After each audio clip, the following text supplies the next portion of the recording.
딱 반발 더 깊게 들어가는 뉴스 프레스룸입니다. 어제 드디어 따뜻한 봄이 왔습니다 라고 전해드렸는데 오늘 아침에 한방눈이 왔습니다. 상당히 민망스러운 상황인데요. 이 낮에도 심지어 영하권이어서 한파주의보까지 내려졌다고 하니까 옷 따뜻하게 챙겨 입으셔야 될 것 같습니다. 프레스룸 지금 시작합니다.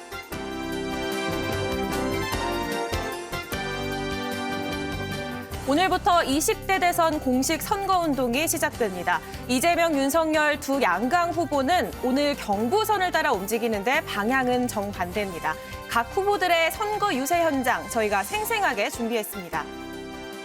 윤석열 후보가 구두를 신은 채 열차 빈 좌석에 발을 올려 논란이 되고 있는 가운데 이번에는 이재명 후보가 과거 한 식당에서 실내 흡연을 했다는 주장이 제기됐습니다. 자세히 알아볼게요.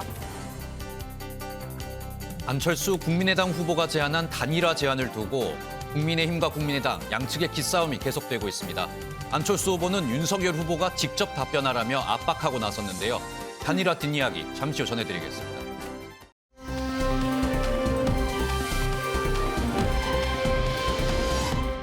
날씨부터 알아보겠습니다.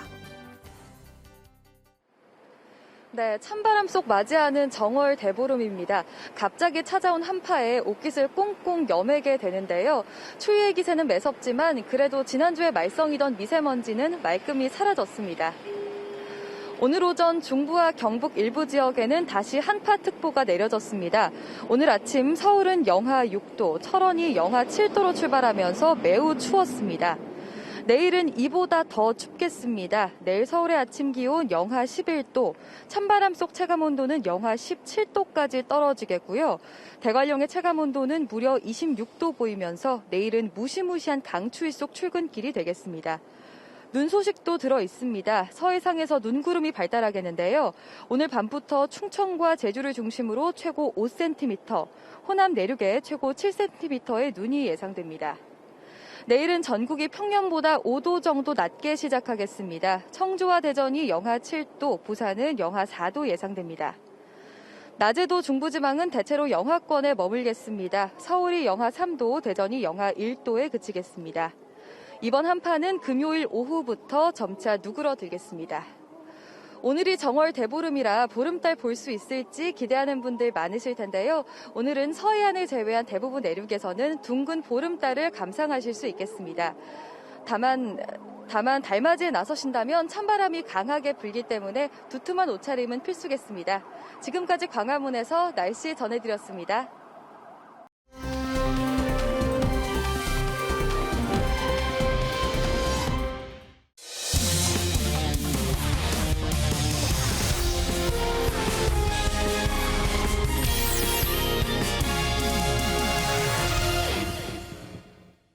네, 즐거운 큐시트 회의 시간입니다. 오늘의 첫 번째 아이템 유호정 기자가 준비했죠? 네, 맞습니다. 제가 준비했습니다. 제가 준비한 첫 번째 아이템 20대 대선 선거적 개막입니다. 3월 9일 20대 대선을 앞두고 오늘 새벽 0시부터 공식 선거운동이 시작이 됐습니다.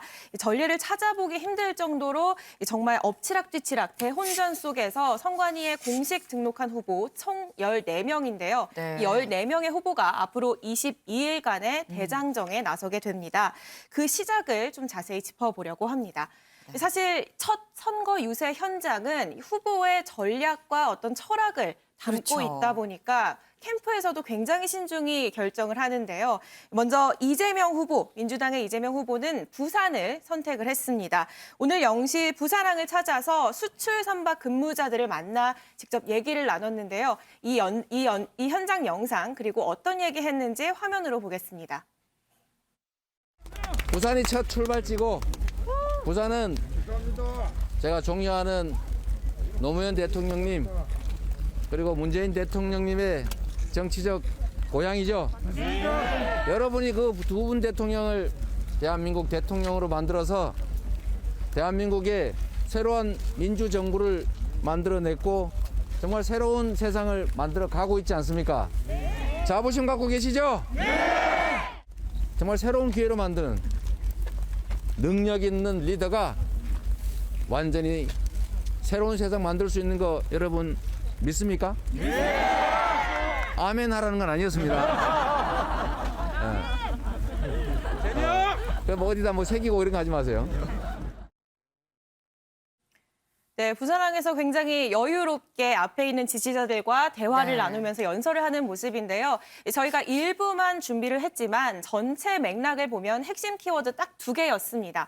유능한 경제 대통령 그리고 노무현 문재인 대통령 이렇게 2가지로 정리가 될 수 있을 것 같은데요. 네. 이 수출입 천박이 드나드는 이 물류 중심지에서 첫 일정을 시작을 하면서 방점을 경제에 찍은 상황이고요. 그러면서 조금 전에 보신 것처럼 이 노무현 문재인 대통령을 언급하는 모습이었습니다. 사실 이재명 후보의 일정을 제가 그동안 찾아보니까 네. 이 중요한 분기점마다 PK를 방문했더라고요. 네. 당 경선에서 처음 당선된 이후에 찾은 곳도 부산이었고요. 맞아요. 메타버스 첫 행선지도 PK였습니다. 어. 그리고 오늘 이번 새해에도 서울에서 해맞이를 하고 곧바로 부산으로 내려갔습니다. 사실 보수 텃밭인 동시에 노무현 문재인을 배출한 이 PK는 이재명 후보로서는 전략적 요충지로 꼽히는데요. 이곳 놓치지 않겠다라는 의지가 읽혀집니다. 네, 지금 이 이재명 후보를 보면 경제 대통령을 강조하면서 이 부산 시민들, 부산 유권자들한테 노무현 전 대통령, 문재인 전 대통령처럼 나도 대통령으로 좀 뽑아주십시오라는 말을 지금 하고 싶은 것 같습니다. 그렇다면 이 윤석열 후보는 오늘 첫 일정으로 어디 갔을까요? 네, 윤석열 후보는 첫 행선지 서울로 꼽았습니다. 이 부동산 민심이 악화된 서울을 전략적으로 선택한 것으로 보이는데요. 일단 윤 후보 이른 오전에 현충원 참배를 마친 뒤에 청계광장으로 향해서 출정식을 열었습니다. 이 현장 모습 화면으로 보겠습니다. 존경하고 자랑스러운 우리 위대한 대한민국 국민 여러분, 저 윤석열 위대한 국민의 뜻을 받들어 반드시 정권 교체하겠습니다. 반드시 승리하겠습니다. 여러분, 이 부패하고 무능한 민주당 정권을 정권 교체로 반드시 심판합시다, 여러분.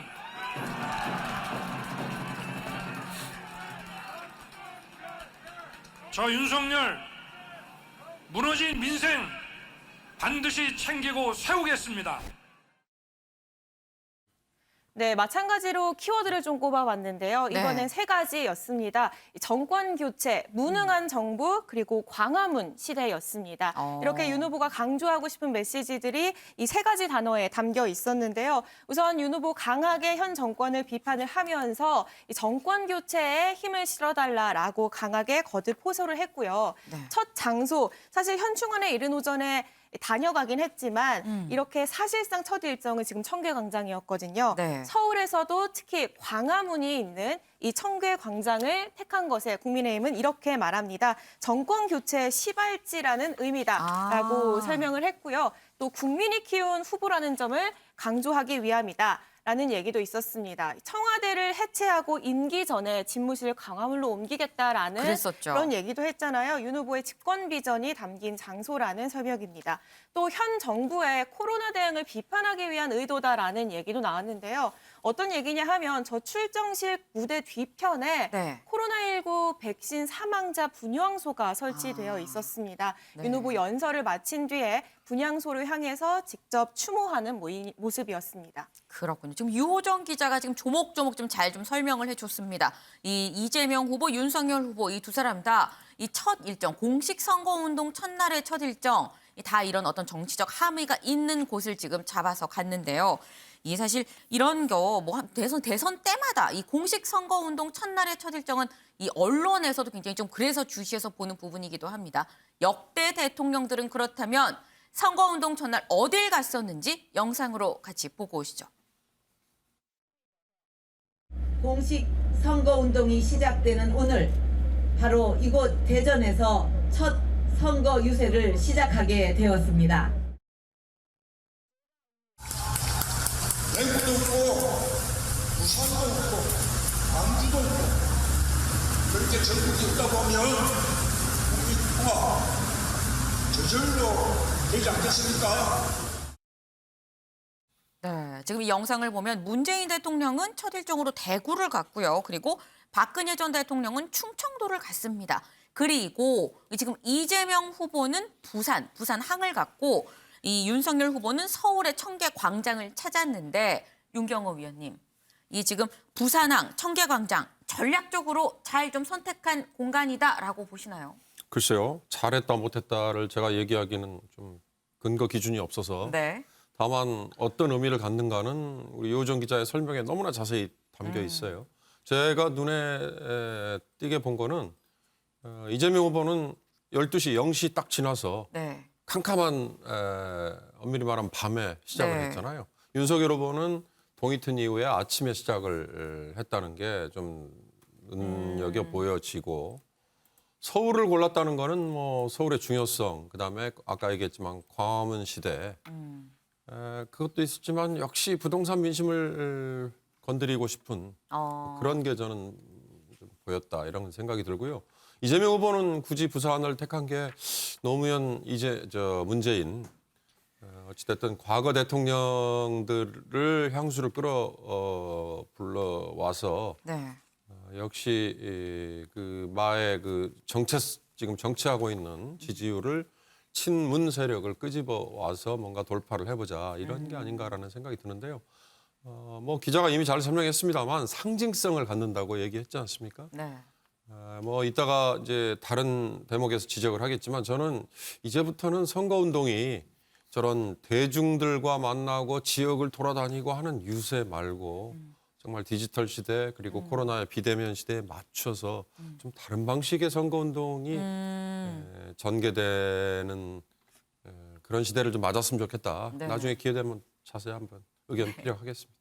네, 지금 이 윤경호 위원께서는 뭐 저렇게 뭐 0시 땡에서 가는 것도 좋고 첫날 첫 일정 의미 중요하긴 하지만 지금은 디지털 시대인데 굳이 저렇게 여야 후보처럼 좀 가야 되는 거냐라는 말씀도 주셨는데 근데 보니까 오늘 이 여야 후보들 뭐 한 군데만 간 게 아닙니다. 굉장히 뭐 오늘 하루 정말 정신없이 돌아다니는 것 같아요. 이 전체 일정을 좀 짚어봐야 될 것 같습니다. 유호정 기자. 네, 맞습니다. 이 첫날 정말 모든 후보들이 고군분투하는 일정이다 이렇게 볼 수 있을 것 같은데요. 저희가 대선 후보들의 유세 동선을 한눈으로 볼 수 있게 그래픽으로 좀 정리를 해봤습니다. 먼저 이재명, 윤석열 후보, 공교롭게도 두 후보 모두 오늘 하루 경부선을 탑니다. 네. 다만 방향이 정반대입니다. 이 후보는 부산에서 시작을 해서 대구와 대전을 거쳐 서울로 올라오는 일정이고요. 네. 윤 후보는 서울에서 출정식을 열고 거꾸로 대전과 대구로 거쳐서 부산으로 가는 하행선 유세에 나서는 상황입니다. 여기에 국민의당 안철수 후보는 대구를 시작으로 이틀 동안 김천, 안동, 영주를 방문하는데요. 야권 단일화 국면에서 보수층 표심 공략에 주력하면서 정면 돌파를 시도하는 모습이고요. 정의당 신상정 후보는 오늘과 내일 이틀 동안 호남을 찾습니다. 진보 전통 지지층에 본인의 전략적인 공약들을 호소하려는 전략으로 보입니다.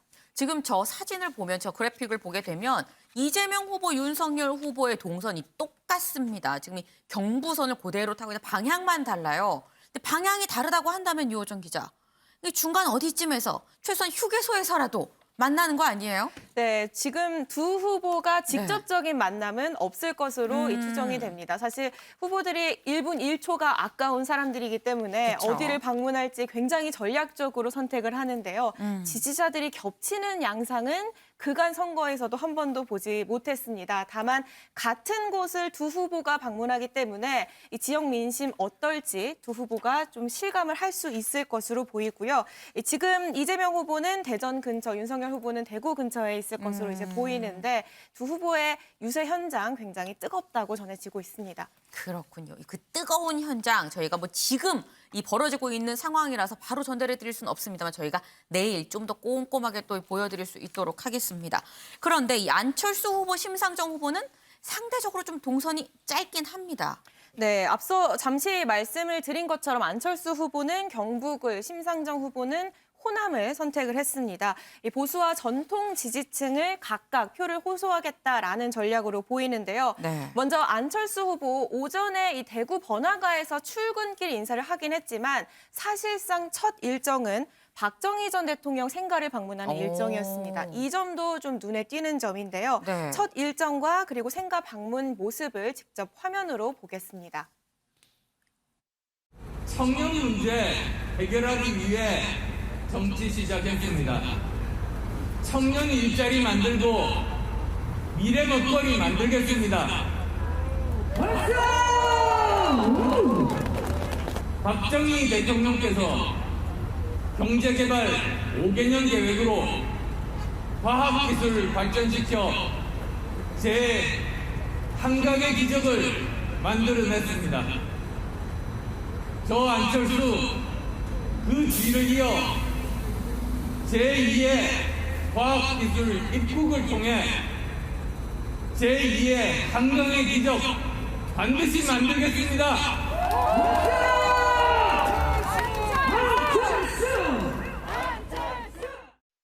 네, 안철수 후보 그동안 늘 강조하던 과학기술 키워드 있었고요. 또 청년들 먹여 살리겠다라면서 청년들 표심도 공약을 했습니다.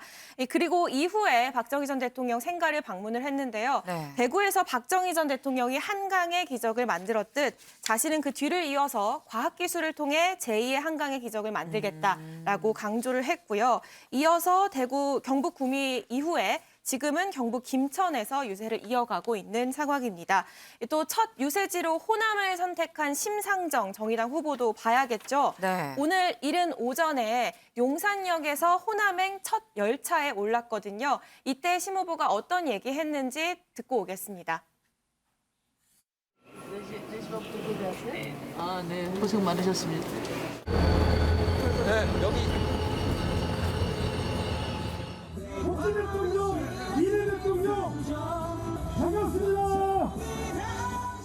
오늘 호남선 첫 차를 타고 이곳 익산에서 첫 유세를 시작했습니다. 이번 대통령 선거는 대한민국이 전두환 시대로 역주행할 것이냐 아니면 대전환의 미래로 정주행할 것이냐를 결정하는 선거입니다. 역사적 고비고비마다 대한민국을 개혁과 진보의 길로 이끌었던 호남 시민들과 함께 대한민국의 역사적 퇴행을 막고 주 4일째 녹색 복지국가 만들겠습니다. 네, 신 후보는 안 후보와 마찬가지로 이 출근길 인사로 첫 일정을 시작을 했습니다. 익산에서였고요. 네. 오후에는 광주 아파트 붕괴 사고 희생자 분향소 그리고 여수 폭발 사고 대책위원회 등을 잇따라 방문하는 일정입니다. 신 후보 이 가는 곳을 보면 알 수 있듯이 이 진보 진영의 본거지인 호남에서 진짜 진보가 무엇인지를 호소하겠다라는 전략이고요. 실제로 포퓰리즘한 난무에서 정당 간 정책과 노선이 실종된 대선이라고 강하게 비판을 하면서 정의당만이라도 촛불혁명을 이어나가겠다라고 강조를 했습니다. 네, 오늘로써 이 대선이 22일 앞으로 다가왔습니다. 이 후보들 아까 유호정 기자가 1분 1초가 지금 부족하다라고 얘기를 했는데 정말 이제 본인을 알릴 본인의 비전, 정책을 알릴 시간이 굉장히 부족한 그런 상황이죠. 이 대선은 보통 공중전이라고 얘기를 합니다. 이 전국 선거기 때문에 공중전이라고 얘기를 하는데 그래서인지 이 여야 후보 할 것 없이 다 TV 광고가 지금 나왔더라고요. 네, 맞습니다. 오늘부터는 TV를 보시다가 네. 후보들의 광고를 보시는 일도 있을 것 같은데요. 저희가 후보들의 대선 광고 영상을 짧게 준비했습니다. 이재명을 싫어하시는 분들께 이재명은 말이 많아서 공격적이라서 어렵게 커서 가족 문제가 복잡해서 압니다. 죄송합니다. 하지만 한 번 더 생각해 주십시오. 누군가 말했습니다. 이재명은 흠이 많은 사람이 아니라 상처가 많은 사람이라고. 그의 상처 대부분은 약자 편에서 싸우느라 생긴 것이라고. 누가 더 잘해낼까? 유능한 경제 대통령 기호 1번 이재명. 세상에 혼자 크는 사람은 없습니다. 누군가의 믿음과 응원으로 우리 모두는 성장합니다. 윤석열은 국민께서 키워주셨습니다. 국민이 키워주셨기에 내일을 바꾸라는 국민의 명령을 더 더 낮은 자세로 따르겠습니다. 국민이 키운 윤석열. 내일을 바꾸는 대통령. 기호 2번 윤석열. 네, 그동안 유튜브에 올라오던 영상들과는 비교했을 때 굉장히 퀄리티가 높은 그런 것 광고로 같아요. 지금 보여지는데요. 먼저 이재명 후보는 스스로 부족한 사람이 맞다라면서 일종의 셀프 디스를 하는 그런 내용의 영상이었습니다. 그럼에도 그런 부족함들이 그간의 이런 일들 때문에 생긴 상처다라고 얘기를 하면서 이제 앞으로 잘하겠다라는 내용이 담긴 이런 이재명을 싫어하시는 분들께 드리는 편지 형식으로 이렇게 광고가 만들어진 상황이고요. 네. 윤석열 후보는 좀 공익 광고 같은 그런 느낌도 느낌이 나죠. 있어요. 네, 가장 많이 나온 단어가 국민이었습니다. 마찬가지로 국민이 키운 대통령 후보라는 점을 다시 한번 강조하는 모습이었습니다. 저희가 안철수 심상정 후보의 이 광고 영상 역시 네. 공개가 되는 대로 전해드리도록 하겠습니다. 그렇군요. 네. 사실 근데 여기에 더해서 지금 또 새롭게 나온 게 TV 토론 같은 경우는 뭐 전에도 전통적으로 뭐 계속 해왔었던 그런 선거운동의 방식이 하나인데 이번 선거에서 좀 새롭게 나오는 게 온라인 플랫폼입니다. 네, 사실 뭐 SNS를 통한 선거전까지만 해도 조금 익숙하죠. 그런데 후보들마다 이제는 온라인 독특한 플랫폼들을 개설을 하고 있는 상황입니다. 요즘 넷플릭스 같은 이런 OTT 플랫폼 많이 쓰잖아요. OTT라는 말을 아는 사람이 많을까 싶기도 해요. 젊은 친구들은 많이 알 것 같기는 한데 네. 이 넷플릭스 같이 여러 가지 컨텐츠들을 볼 수 있는 네. 그런 플랫폼으로 볼 수 있는데 민주당에서는 이렇게 이재밍이라는 이름의 정치 OTT 플랫폼을 개설할 예정이라고 지금 밝혔습니다. 15일 공개가 되는데요. 저 재밍은 이재명 후보 이름과 유사한 발음의 재미와 진행형 ing를 합쳐서 만들어진 이름이라고 하고요. 안에 들어가면 뭐 후보와의 가벼운 콘텐츠, 소개하는 콘텐츠부터 정책 관련 콘텐츠 여러 가지 250여 개의 영상들을 볼 수 있다고 합니다. 250여 개요? 네, 맞습니다. 여기에 국민의힘 윤석열 후보는 네. 공식 홈페이지인 윤집을 이제 개설을 하는데요. 윤 후보의 이름 앞글자 윤과 집, 압축해서 저장하는 데이터를 저장하는 용어인 집을 합쳐서 만들어진 이름이고요. 마찬가지로 이곳에 윤 후보와 관련한 다양한 콘텐츠들이 올라올 예정이라고 합니다. 그리고 역시 이 분야에서는 아마 선두자이지 않을까 싶은데요. 네. 안철수 후보 역시 이미 안플릭스라고 본인의 선거운동 사이트를 따로 갖고 있습니다. 네. 들어가면 그동안 안 후보가 정말 이건 넷플릭스 같이 만든 상황인데 안 후보의 그동안 출연한 영상을 쉽게 볼 수 있고 뭐 내부에는 커뮤니티 공간도 마련이 돼 있는 상황입니다. 네. 이제 앞서 말씀드린 것처럼 TV 광고는 굉장히 좀 익숙하실 것 같습니다. 뭐 노무현 전 대통령 상록수 노래 부르는 게 기타 치면서 상록수 노래 부르는 거, 뭐 이명박 전 대통령 국밥 먹는 거, 이 욕쟁이 할머니한테 욕 얻어 먹으면서 국밥 먹는 거, 뭐 이런 거 다 지금 CF, 이 TV 광고였었는데 이 소종섭 위원님, 네. 이번에는 온라인 플랫폼입니다. 사실 이게 온라인 플랫폼이 젊은 층에 소구하려고 하는 걸까라는 생각이 드는 게 어르신들이 온라인 플랫폼 들어가실 수 있을까 싶기도 하거든요.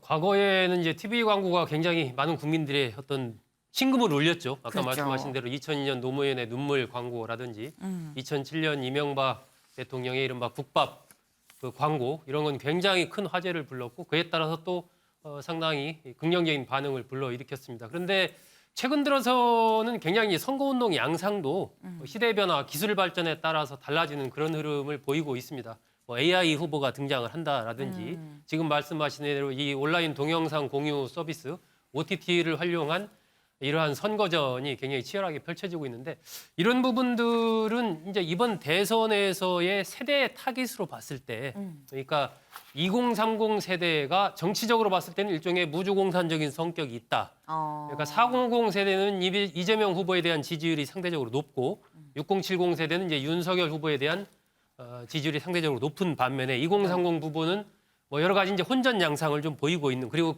여러 가지 상황에 따라서 이렇게 후보를 쉽게 바꾸는 이러한 특성을 가지고 있기 때문에 후보들이 경쟁적으로 2030 세대를 겨냥한 이 타깃 이 마케팅을 하고 있다 이렇게 좀 판단이 되고 그런 측면에서 이번 대선에서의 승자를 결정하는 것은 2030이라고 또 볼 수 있는 측면이 있습니다. 그렇기 때문에 이러한 OTT 플랫폼을 활용한 이 선거전, 홍보전도 그만큼 치열하게 펼쳐지고 있는 것이고 또 요즘은 5060 또 6070 이렇게 해도 좀 나이를 드셔도 사실 이런 부분에 또 과거에 비해서는 그렇죠. 예, 굉장히 많이 이제 가까이 접하는 그런 부분이 많이 늘었습니다. 그래서 이게 뭐 꼭 세대를 딱 한정 짓는 것보다는 핵심 타깃은 2030이지만 네. 또 이제 나머지 세대에 계신 분들도 이러한 OTT를 또 많이 즐기시기 때문에 새롭게 달라진 시대 흐름 또 기술 발전에 따라서 달라진 선거운동, 대선운동의 단면을 보여준다. 이렇게 평가를 할 수 있을 것 같습니다. 네, 정말 이 세월이 가면서 달라진 이 선거 운동 방식도 저희가 좀 짚어봤는데 이 거듭 말씀 오늘이 이 공식 선거 운동 첫날인데 그러다 보니까 문재인 대통령이 또 한마디 했습니다. 네, 맞습니다. 오늘 참모회의에서 앞으로 공정한 선거 관리에 만전을 기하라고 이 참모들 앞에서 강조를 했는데요. 문 대통령은 오미크론 확산으로 확진자와 격리자가 늘어나는 상황에서 모두의 투표권이 보장되고 최대한 안전하게 대선이 치러지도록 빈틈없이 준비하라는 지시를 내렸습니다. 앞으로 확진이 되더라도 혹은 격리가 되더라도 별도의 투표 시간에 투표를 할 수 있도록 국무회의 의결이 됐잖아요. 네. 이 점은 참 다행이라고 평가를 하기도 했습니다. 공정하고 안전한 선거를 지금 당부를 했는데 사실 앞서서 문재인 대통령이 윤석열 후보의 어떤 적폐청산 이 발언에 대해서 사과하라, 분노한다라고 이 공개적으로 얘기를 했잖아요.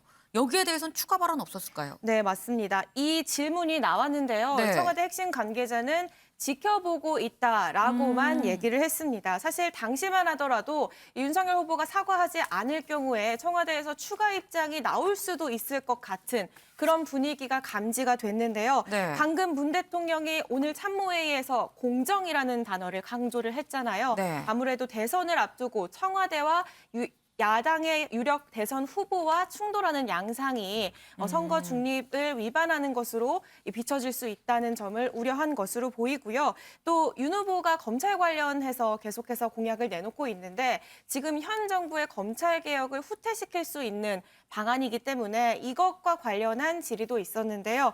이거에 대해서 대선 후보의 주장에 일일이 언급하는 건 옳지 않다라는 답변을 내놨습니다. 네, 지금 이 문재인 대통령, 그러니까 청와대 입장이라고 봐야겠죠. 문 대통령이라고 하기보다는 적확하게 청와대에서 지금 윤석열 후보가 사과하는지에 대해서 좀 지켜보고 있다라고 얘기를 했습니다. 윤경호 위원님. 지금 보면 그래서 청와대가 지금 뭐 이 적폐 수사 발언과 뭐 공정성은 별개의 건이라고 지금 생각을 해서 아마 이렇게 얘기를 한 것 같은데 반면 또 국민의힘에서는 이 발언을 두고 지켜보겠다는 얘기 뭐냐, 지금 겁박하는 거냐, 뭐 이렇게 얘기를 하더라고요.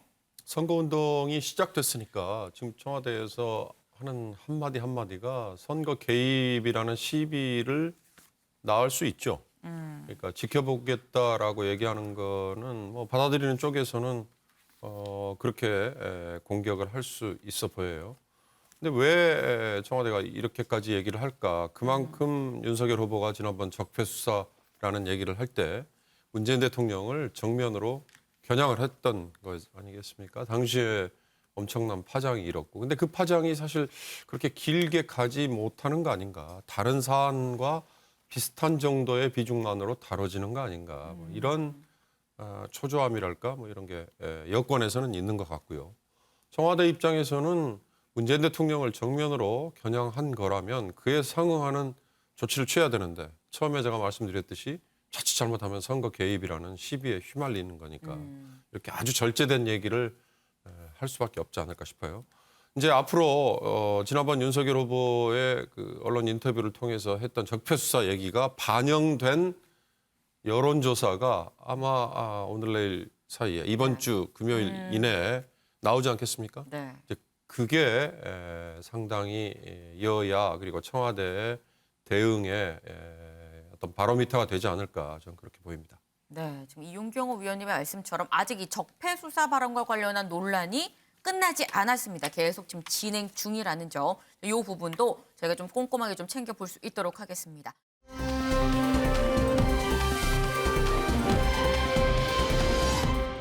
다음 아이템 이수아 기자가 준비했죠. 네, 이 두 후보의 논란에 대해서 좀 다뤄볼까 합니다. 제목은요, 두 번째 아이템 비매너 대 비매너입니다.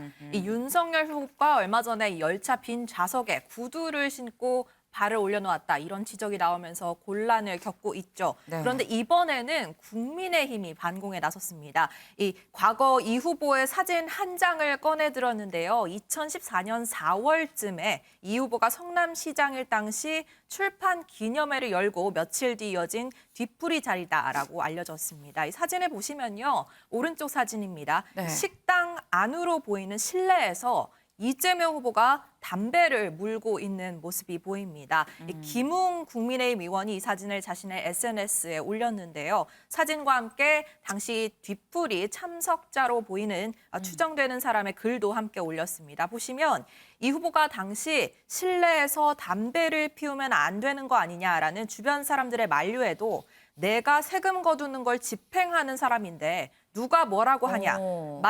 마치 자기가 왕인데 법이 무슨 상관이냐는 듯 껄껄 웃으며 담배를 피우더라라는 것이 이 참석자의 주장입니다. 이 김웅 의원은 여기에 구두발 논란을 두고 윤석열 의원에게 공중도덕의 결여다, 국제적 망신이다라고 급발진한 여당 인사들의 반응이 궁금하다라면서 누가 볼까 부끄럽네요. 더불어민주당 대선 후보라는 해시태그까지 달았습니다. 네, 뭐 약간 눈에는 눈, 이에는 이, 뭐 지금 이런 양상으로 지금 가는 게 아닌가 싶은데 2014년 4월 지금 저 사진이 찍혔을 땐 어땠는지 모르겠습니다만 이 현재로 보면은 실내 흡연 이 확실하게 좀 위법이긴 합니다. 민주당에서는 뭐라고 합니까? 네, 민주당 공보단 바로 입장문을 냈는데요. 네. 읽어드리자면은 2014년 당시에는 앵커가 말한 것처럼 당시 실내 흡연이 법률 위반 행위는 아니었고 계도 기간에 들어간 상태였다라고 말했고요. 네. 당시 참석자에 따르면은 다른 손님들은 없었고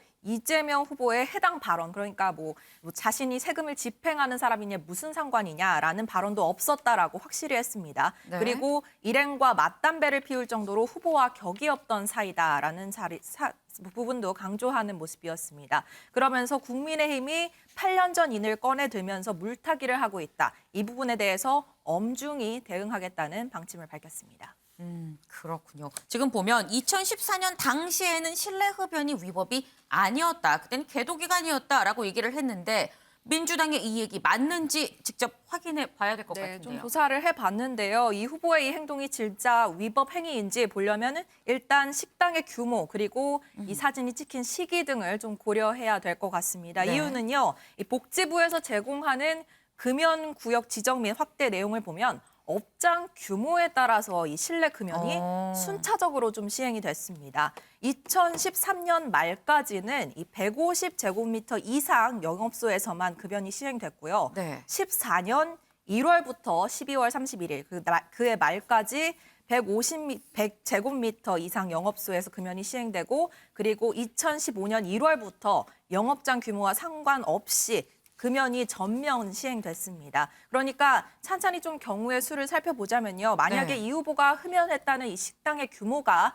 150제곱미터 이상이었다면은 이 후보의 흡연앱이 불법이 되는 겁니다. 그러겠네요. 네, 그리고 만약 150제곱미터까지는 아니지만은 뭐 100제곱미터 정도의 규모의 식당이었다. 하지만 그리고 정말 이 사진이 2014년 4월에 찍힌 것이 맞다라고 해도 네. 그러면은 3개월 계도 기간이 끝난 다음에 이 사진이 찍힌 거거든요. 그러네요. 그럴 경우에도 위법 행위가 되는 것이 맞습니다. 그러니까 민주당의 해명 좀 성립되기 어려운 부분이 이럴 경우 있겠고요. 네. 만약에 그러니까 식당 규모가 100제곱미터 미만이거나 아니면은 100제곱미터 이상이라도 사진이 찍힌 시기가 4월이 아니었다. 네. 이런 추가 주장이 민주당으로부터 나와야만 현재 해명이 성립이 되는 상황입니다. 지금 이수아 기자의 취재를 좀 종합을 해보면 이 식당의 어떤 규모, 이 몇 평인지 뭐 몇 제곱미터인지 그리고 이 저 일이 일어났었던 날짜가 구체적으로 언제인지가 좀 굉장히 좀 중요해 보이는데 일단 이 김웅 의원 국민의힘 쪽에서 주장하기로는 저거는 2014년 4월이다라고 얘기를 하는 거잖아요. 이게 4월이 맞는지도 확인을 해봐야 될 것 같은데요. 네, 민주당 측에서 아까 말씀드린 대로 조금 더 해명이 필요한 상태는 맞는데요. 출판 기념회 언급이 나왔었잖아요. 네. 이 출판 기념회 당시 날짜를 살펴보니까는 언급되는 4월은 아닌 2월 28일쯤으로 현재까지는 파악되고 있는 상황입니다. 2월 28일이라고 한다면 그리고 만약에 100제곱미터보다 좀 작은 규모의 식당이라고 한다면 민주당의 얘기처럼 계도 기간이었던 게 맞는 그런 상황입니다. 때문에 이 날짜가 더 좀 중요해지는 그런 상황인데 어쨌거나 지금 약간 진실 공방처럼 돼버리고 있습니다. 이 뭐 하나 딱 잡히는 건 없는 상황이고 뭐 위법이다 아니다 지금 상황에서 말할 수가 없죠. 근데 이런 상황에서 사실 이 얘기에서 후보들이 이런 이 어떤 어떻게 보면은 말싸움이잖아요. 네. 이 말싸움에 직접 참전을 했는가도 좀 궁금합니다. 후보들이 직접 참전하고 있지는 않은 상황입니다. 네. 대신 주변의 의원들이 정말 과격한 대리전을 벌이고 있는데요. 소개를 해드리자면 민주당은 야당이 8년 전 옛날 사진으로 공격을 하고 있다. 정말 비열하다라고 비난하는 반면에 이 사진을 게시한 김웅 의원은 저게 저열하면 30년 전 줄리 사건, 그러니까 그 윤석열 후보 부인 김건희 씨 관련 의혹이죠. 네. 이 부분을 들고 나온 거, 그리고 16년 전 생태탕 얘기는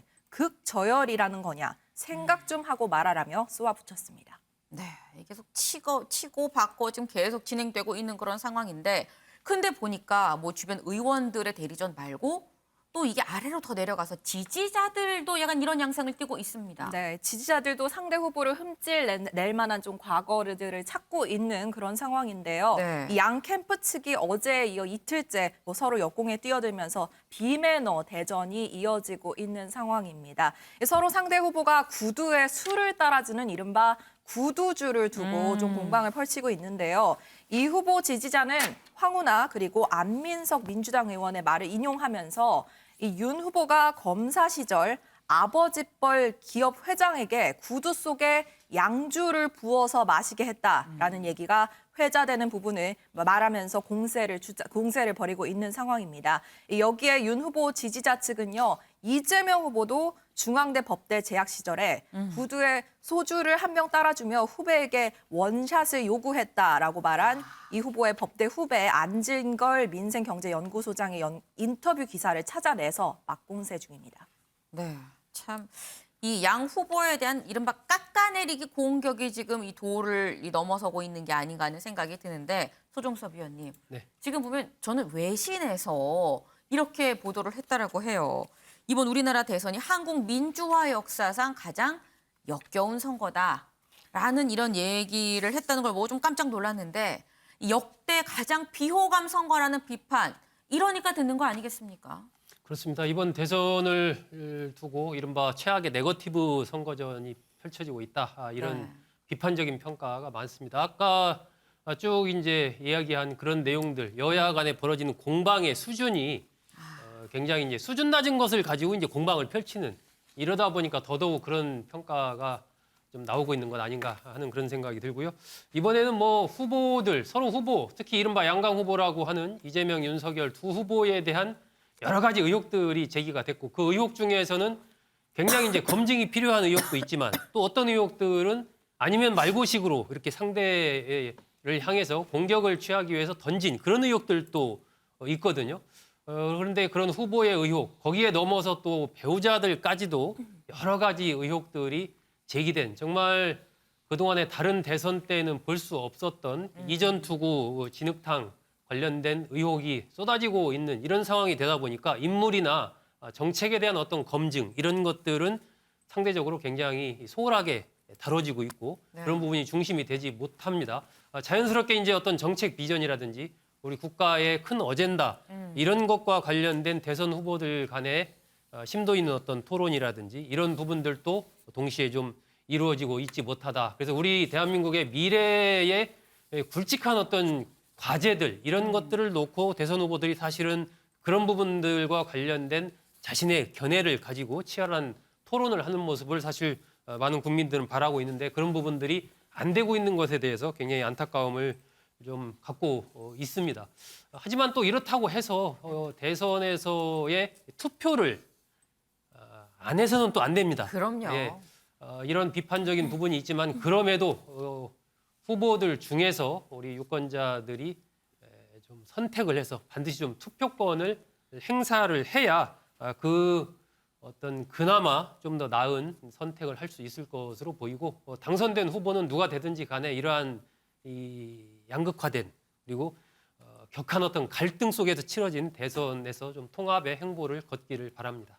네, 지금 이 소중섭 위원께서 아무리 역대 최고의 비호감 대선이라고 해도 투표는 해야 된다라는 말씀을 주셨습니다. 기억해야 될 것 같습니다. 그런데 이런 와중에 무속 논란도 다시 또 등장을 했습니다. 그런데 이번에는 국민의힘 쪽이 아니라 민주당 쪽에서 이 무속 논란이 등장했습니다. 네, 당으로부터 선대위 상임위원장 자리까지 임명받았다라면서 임명장을 공개했던 한 여당 인사가 윤 후보를 겨냥해서 주술 의식을 한 것으로 알려지면서 논란이 되고 있습니다. 이 인사 자신의 SNS에 윤 후보에 대해서 오살 의식을 시작하게노라 민족의 이름으로 처단한다라는 글을 올렸는데요. 네. 오살 의식이 뭔지 조금 생소하실 수도 있죠. 맞아요. 설명을 드리면은 이 역적에 대한 처형 방식 중에 하나입니다. 그래서 머리와 팔다리를 베어내는 건데요. 이렇게 보시는 것처럼 밀집 인형을 만들어서 얼굴 부분에 윤적벌의라고 써놓고요. 네. 이 인형을 날카로운 도구로 좀 찌른 모습이 게재가 됐습니다. 이 논란이 되자 해당 인사 술에 취해서 좀 과한 저주를 퍼부었다, 사과드린다라면서 사진을 삭제하고 이 임명장을 반납한 상황이라고 합니다.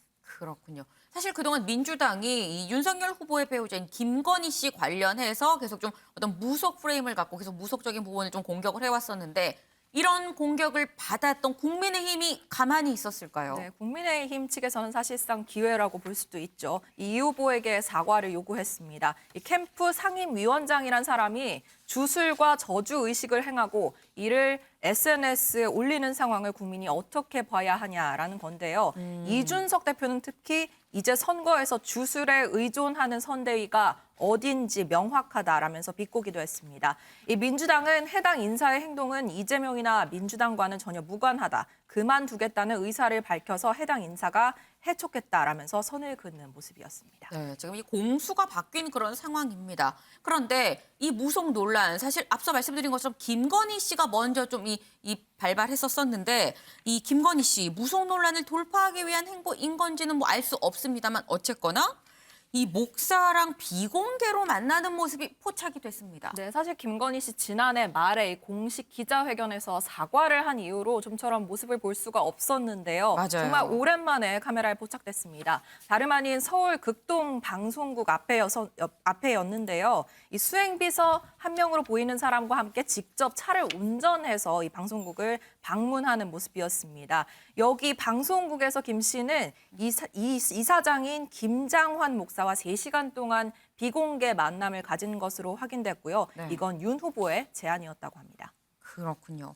굉장히 오랜만에 지금 포착이 된 건데 제가 그 모습 좀 보여드리면 참 좋을 텐데 그 사진을 보게 되니까 뭐 정말 뭐 스카프를 머리에 두르고요. 마스크도 하고 이번에 안경도 썼습니다. 사실 이렇게 지나가다 보면 김건희 씨인지 정말 몰라볼 정도로 좀 이 다른 모습을 하고 있었었는데 이 그동안 계속 나왔던 게 공식 선거운동이 시작이 되면 아마도 김건희 씨가 등판을 할 거다라는 얘기가 계속 있었었거든요.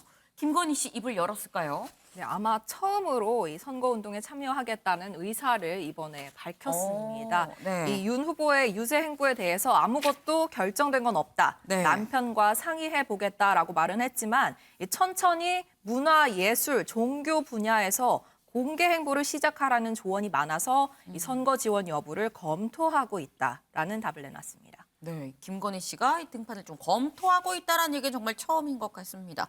그런데 아직 등판도 안 한 김건희 씨 관련해서 다른 쪽에서 정치권 밖에서 또 얘기가 솔솔 흘러나오던데요. 네, 가수 안치환 씨가 네. 공개한 신곡 때문인데요. 이 마이클 잭슨을 닮은 여인이라는 제목의 곡입니다. 근데 이 곡이 김건희 씨를 겨냥한 것이 아니냐라는 얘기가 돌면서 논란이 되고 있습니다. 곡을 듣고 직접 판단해 보시죠.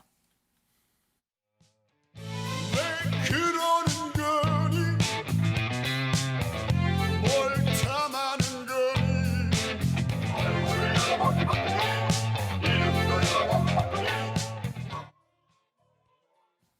네, 듣고 오셨지만 이 건의를 반복하는 그 라인 부분이라든지 아니면 가사 내용이 좀 김 씨를 연상케 한다는 건데요. 여기에 대해서 남편 윤석열 후보가 직접 좀 답을 내놓기도 했습니다. 내가 정치 활동을 하는 것으로 인해 아내가 이런 저급한 공격까지 받는 것에 대해 미안한 마음이 크다라고 밝혔고요. 이 마이클 잭슨이란 가수는 위대한 가수인데 여기에 대해서 좀 비판이나 뭐 이런 조롱의 그런 소재로 삼는 거는 좀 엽기적이다라는 의견을 내놓기도 했습니다. 네, 이 여야의 지금 치고받는 네거티브가 정말 너무 많아서 다 전해드릴 수조차 없는 뭐 약간 그런 상황인데 여기에 이런 데에 추미애 전 법무부 장관도 동참을 한 것 같아요. 네, 한 유튜브 채널에서 연기 데뷔를 했습니다. 추 전 장관이 윤석열 후보를 저격한 내용의 영상에 출연했는데요. 그 영상 먼저 확인하고 오시죠.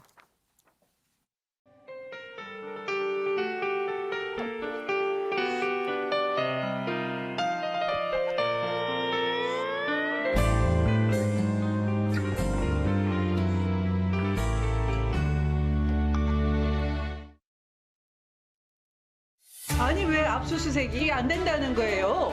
여보세요. 지금 국민 생명보다 더 중요한 게 뭐가 있습니까?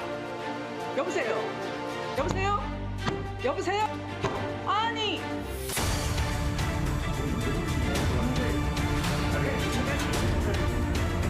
왜 전화를 끊고? 아니 왜 압수수색? 너무나 많이 사랑한 죄널 너무나 많이 사랑한 죄난 너로 인해 네, 추 전 장관 뭐 데뷔 연기치고는 나쁘지 않았다라는 평이 대다수인 것 같습니다. 윤 후보가 검찰총장 시절에 좀 석연치 않은 이유로 신천지 압수수색을 막았다라는 추 전 장관의 의혹 제기의 연장선으로 좀 해석이 되고 있는데요. 여기에 대해서 국민의힘이 허위사실 유포다해서 오후에 추 전 장관과 이 후보 측을 고발한 상황입니다. 그렇군요. 이 추미애 전 장관 생각보다 연기를 굉장히 잘하는 모습에 좀 깜짝 놀랐습니다. 근데 사실 지금 22일밖에 안 남았는데 정책, 비전 이런 걸 갖고 지금 뭐 싸워도 싸워야 될 판에 지금 다른 네거티브성 이런 얘기들 말싸움 같은 걸로 지금 시간을 보내고 있는 상황입니다. 사실 원래는 오는 17일에 이 사자 토론이 예정이 돼 있었습니다만 윤석열 후보가 이제 일정이 있다고 얘기를 하면서 결국 이것도 약간 무산되는 그런 분위기인 건데요. 이 사자 토론 다시 잡히게 되면 제가 또 그것도 같이 좀 전해드릴 수 있도록 하겠습니다.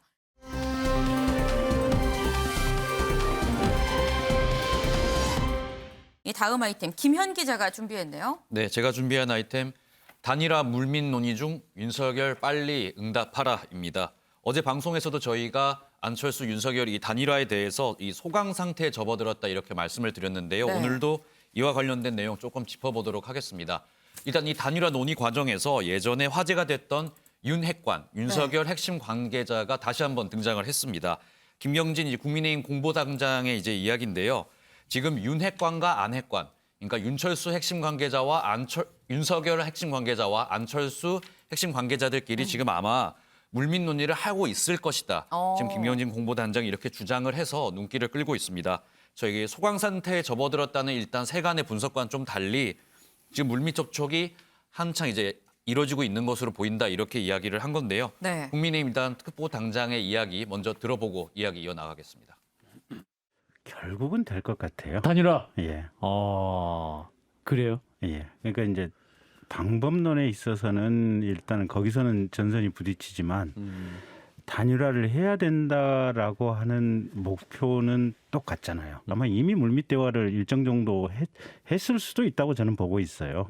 양측의 핵관들끼리. 예. 그래서 저는 방법론의 디테일하고 상관없이 결국은 될 된다. 것이다. 네, 지금 김경진 특보단장의 얘기는 아마 지금 물밑에서 안핵관, 윤핵관 지금 얘기가 오가고 있을 것 같다라고 지금 얘기를 했는데 지금 이건 국민의힘의 입장입니다. 그렇다면 국민의당에 실제로 물밑 대화가 있는지를 확인해봐야 되는 거 아닙니까? 네, 그렇습니다. 저희 프레스룸이 직접 국민의당에 네. 확인을 해봤습니다. 국민의당에서는 김경진 특보단장의 이야기에 좀 상반된 이야기를 내놨는데요. 이 물밑 접촉 전혀 없었다. 이렇게 일단 이야기를 하면서 네. 반박을 내놓은 상황입니다. 국민의당 최진석 상임선대위원장과 저희가 통화를 했는데요. 네. 신인석 위원장 지금 뭐 핵심 관계자들은커녕 실무자들 사이에서도 어떠한 논의가 이루어지지 않고 있다 이렇게 이야기를 했습니다. 특히 국민의힘을 향해서는 단일화 의지가 전혀 없어 보인다 이렇게 비판을 하면서요. 네. 단일화에 대한 어떤 논의도 하지 못한 상황이고 어떤 정권 교체 이후에도 이제 국정 동력을 좀 얻기 위해서는 단일화 필수적인데 윤석열 후보와 국민의힘 측이 좀 안철수 후보의 사퇴 등 좀 무리한 요구만 하고 있다고 하면서 이렇게 좀 비판하는 모습을 보였습니다. 네, 지금 이 물밑 대화가 있냐 없냐 여부를 두고도 마치 뭐 진실 공방처럼 얘기가 좀 갈리는 그런 상황입니다.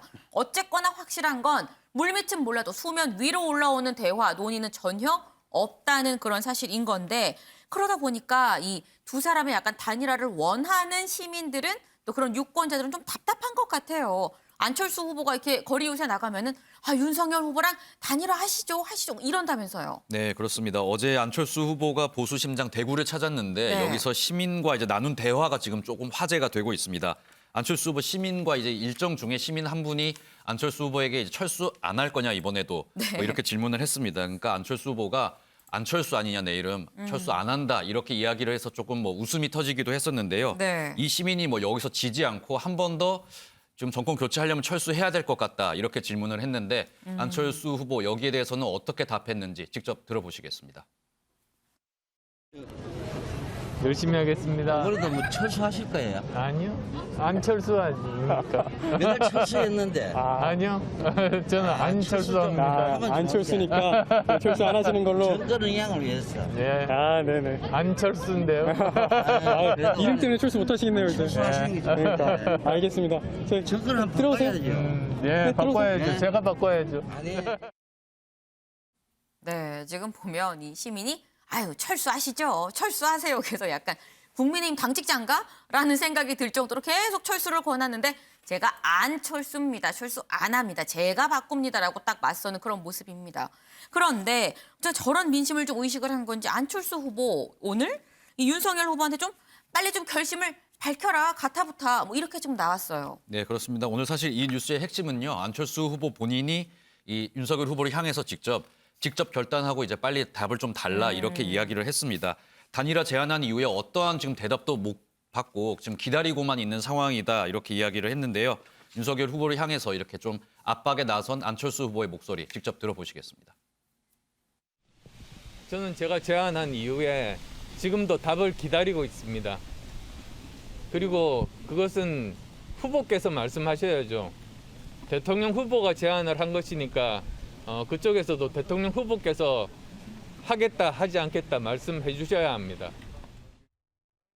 네, 안철수 후보 측은 오는 16일, 그러니까 내일까지 이제 답을 달라고 제시한 것으로 지금 알려져 있습니다. 네. 하지만 저희가 이제 이 부분에 대해서도 국민의당에 확인을 해봤는데 이 16일이라는 날짜가 뭐 못을 박은 것까지는 아니고요.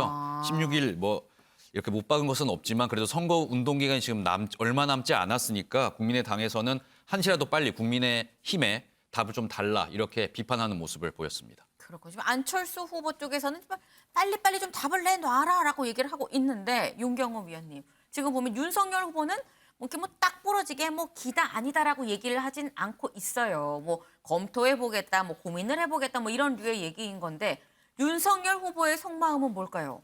안철수 후보 당신이 그냥 물러나시오. 이게 솔직한 심정 아닐까요? 이준석 대표는 뭐 좀 더 솔직히 그런 얘기를 여러 차례 했죠. 안철수 후보가 사퇴하면 그만입니다. 이렇게 얘기했지 않습니까? 지금 국민의힘 쪽, 윤석열 후보 쪽은 아마 그게 가장 솔직한 심정 아닐까 싶은 짐작합니다. 네. 저는 안철수 후보가 후보 등록을 하는 날 단일화라는 얘기를 한 게 참 저는 유감스럽다 이런 얘기를 했는데 유감스럽다는 게 제가 뭐 한쪽을 어디 지지해서 그쪽을 밀어주기 위해서 하는 얘기가 아니라 이건 대한민국 정당 정치의 발전에 참 역행하는 거다라는 얘기를 제가 기회 있을 때마다 드리는데요. 네. 후보 등록하기 훨씬 전에 이런 생각이 있었다면 진작 얘기를 꺼내서 아까 김경진 단장이 얘기한 것처럼 막후든 막전이든 협상을 했어야죠. 그게 뭐 여론조사 어떤 방식이든 간에 적합도, 경쟁력 아니면 뭐 단순 지지율 여러 가지가 있을 수 있지 않습니까? 그러나 지금 상황에서는 안철수 후보 아무리 좋게 생각을 해도 나중에 선거 패배 후에 본인에게 돌아올 책임론 같은 거에 대한 어떻게 보면 안전장치 뭐 이런 거 차원에서 얘기를 한 게 아닐까. 그렇지 않고는 지금 상황에서는 물리적으로 쉽지 않아 보인다. 그런 점에서 저는 아까 김경진 단장은 결국 단일화가 이루어질 겁니다라고 얘기했지만 네. 그냥 뭐 전 아무 관계도 없는 입장에서는 이번 선거에서는 단일화라는 게 이루어지기가 좀 어려워 보인다. 저는 그런 개인적인 생각을 가지고 있습니다. 네, 지금 윤경호 위원께서 뭐 개인적인 생각이라고 좀 전제를 하시면서도 이번에 단일화 좀 어렵지 않겠느냐라고 지금 말씀을 주셨습니다. 그런데 이 안철수 후보의 단일화 제안에는 사실상 그 뒤 이면에 국민의힘 홍준표 의원이 좀 역할을 했다. 뭐 이런 얘기도 지금 나오고 있거든요. 네, 그렇습니다. 2월 초에 그러니까 네. 불과 얼마 전에 안철수 후보가 홍준표 의원을 만났다. 이런 보도가 이어 나왔습니다. 네. 이 안철수 후보와 홍준표 의원 단일화 제안하기 전에 두 사람이 만나서 저녁 식사를 했는데 네. 이 자리에서 단일화 이제 제안에 대한 어떤 논의가 오갔을 것이라는 이제 관측이 담긴 이 보도가 나왔습니다. 이 보도 나오자마자 일단 국민의당에서는 2월 초에 안철수 그다음에 홍준표 두 사람 만난 적이 아예 없기 때문에 이 보도 자체가 허위 보도다. 이렇게 굉장히 강한 어조로 비판을 하고 있고요. 안철수 후보도 대구 방문 중에 뭐 시민으로부터 이런 뭐 질문을 받았는데 이때도 뭐 예전에 오래전에 뵌 적은 있는데 네. 작년 뭐 2월 초에 본 적은 없다 이렇게 이야기를 하면서요. 이 해당 보도에 대해서는 홍준표 의원과의 만남에 대해서는 부정적으로 이렇게 좀 비판하는 모습 보였습니다. 그렇군요. 소종섭 위원님. 사실 네. 지금 윤경호 위원께서는 뭐 단일화 가능성이 내가 볼 때는 없는 것 같다라고 말씀을 주셨습니다. 근데 지금 보면 물리적으로 시간도 좀 없는 상태인데다가 그래서 나오는 얘기가 이 단판을 결국 두 후보가 뭐가 됐든지 간에 만나지 않겠느냐라는 얘기가 나오고 있는데 단일화가 되든 안 되든 일단 단판 테이블에 두 사람이 앉을까요? 못 앉을까요? 단판 테이블에 앉는다는 것은 단일화가 된다는 걸 말하는 거죠. 단일화가 된다는 전제하에서 만날 것이고 아마 두 사람이 단판 테이블에 앉는다면 그 전에 어쩌면은 지금도 보이지 않게 양쪽의 관계자들이 비밀리에 여러 가지 얘기를 하고 있을 수 있는 거죠. 그건 가능성이지만 뭐 충분히 예상할 수 있는 그런 부분이고 네. 단일화가 될 것인가 안 될 것인가 예단하기는 어렵지만 저는 단일화 가능성은 여전히 열려 있다라고 보는 편입니다. 그렇게 보는 이유는 안철수 후보가 독자적으로 완주할 수 있는 동력이 네. 과거에 비해서 많이 약화됐다라고 좀 판단이 되고 앞으로 그렇다면 새로운 동력을 안철수 후보가 얻을 수 있는가 이런 부분도 쉽지 않아 보인다라고 좀 판단이 되고 안철수 후보의 어떤 정치적인 장래, 미래라는 그런 측면에서 생각해 봤을 때도 무언가 지금은 안철수 후보가 선택을 할 수밖에 없는 그러한 상황에 놓여 있다라고 보여지고 그동안에 계속해서 어떤 정권 교체의 필요성 등을 얘기를 했기 때문에 등등의 여러 가지 이유를 따져봤을 때 네. 단일화 가능성은 아직 남아 있다. 저는 그렇게 보고 있습니다. 네, 이 두 위원의 의견 좀 엇갈립니다. 단일화가 될 것 같다, 안 될 것 같다. 이 좀부터 좀 자세히 좀 지켜봐야 될 부분인 것 같습니다. 오늘의 탑을 좀 정해볼까요? 오늘의 탑 기사 아마 예상을 하셨을 것 같기도 합니다. 이 오늘이 공식 선거운동의 첫날이죠. 이 중요한 첫날 여야 후보들의 움직임을 발제한 이 유호정 기자의 아이템을 오늘의 탑으로 하겠습니다.